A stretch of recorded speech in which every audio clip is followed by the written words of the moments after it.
Connaître Denise en compagnie de gens du voyage. Une biométrie faciale a établi une correspondance à 90% avec Denise. La piste des gens du voyage est prise très au sérieux, notamment dans le sud de la France, où de nombreux signalements correspondant à Denise ont été faits, toujours avec des Roms. Le dernier en date, il y a quelques jours à Cannes. Bonjour Claude. Bonjour Isabelle. Jésabelle est vice-présidente d'une association française qui s'est fixée pour objectif de retrouver Denise. Avec le major Payon, elle traque ses informations depuis des années. À Cannes, elles ont bien cru toutes les deux, enfin, que le drame allait connaître son épilogue.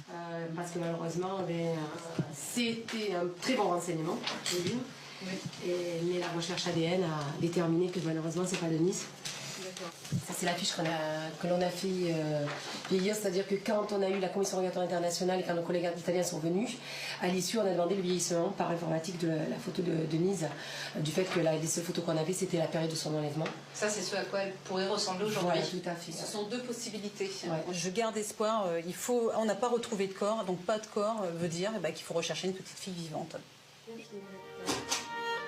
Retrouver Denise vivante, c'est aussi l'espoir fou auquel se raccroche Piera. À Mazara del Vallo, elle vit entourée de photos, de souvenirs de sa fille. Le temps comme suspendu, un appartement comme un mausolée. Pourquoi vous gardez toutes ces photos d'elle là ici?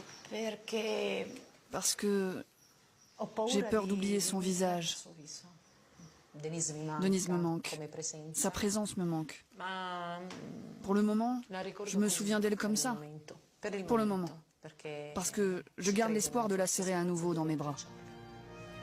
6 ans séparée de sa fille, le prix à payer pour un adultère en Sicile. Quand Denise a été enlevée, elle avait 4 ans. Si elle est toujours en vie, elle aura passé plus de temps avec ses ravisseurs qu'avec sa propre mère.